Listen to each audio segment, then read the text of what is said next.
Hi everyone, Troy Thompson here from On The Beat. I'm in the studio today with Richard Schwartz and Patrick Wooten of Richard Schwartz and Associates, and today we're talking all about the legal ramifications when it comes to dog bites.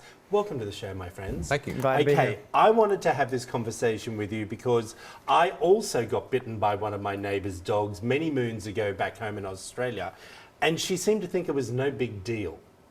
Okay. That's because she didn't get bit. Yes, exactly. All right, so it's a big deal when you get bit. what happens when a dog bites you? Now, we know the bite, but what do you need to do as the victim to begin with? Well, there's a couple things you need to understand. There are laws to protect you, the victim of a dog bite. There's certain rules you have to be regulated by. For instance, if the homeowner knows or should have known that a dog had propensity to bite, and it's growled or been aggressive to other people or bitten other people, then that homeowner owes you a duty to warn you about the dog.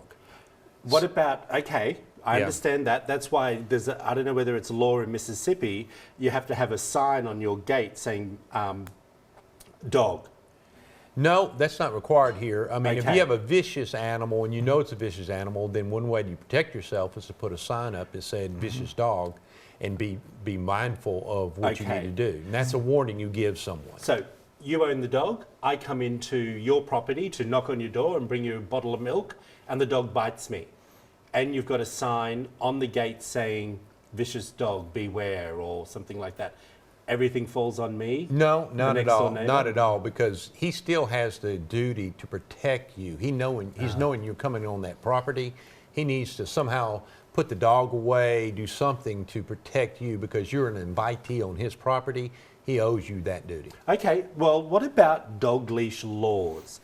Where do we stand with that, and how does that affect your case? Those are interesting because they're a county by county or city by city ordinance in Mississippi. There's not a statewide leash law here in Mississippi, and that's one factor that goes along with what Richard was saying. So if there's a requirement that there be a leash, your dog be held on a leash, and your dog gets out because you don't have them leashed properly, then that can lead to liability on you as the owner of that dog being responsible for it biting somebody. Interesting. So it's a big factor that comes into play. Now, a lot of people say there are certain dogs that are automatically put into the vicious list. Is that correct? Yes, there are certain dogs that even insurance companies... Certain breeds, I should say. Yeah, certain breeds.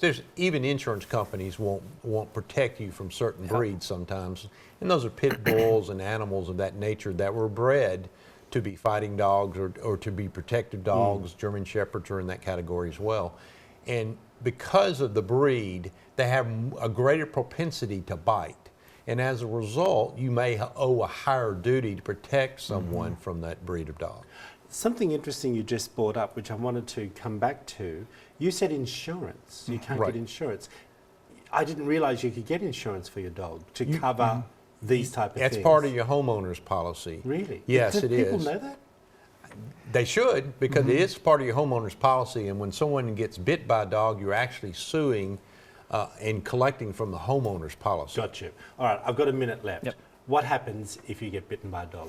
Well, if you get bitten, of course, medical attention first, but you want to make sure you get the basics. Where did it happen?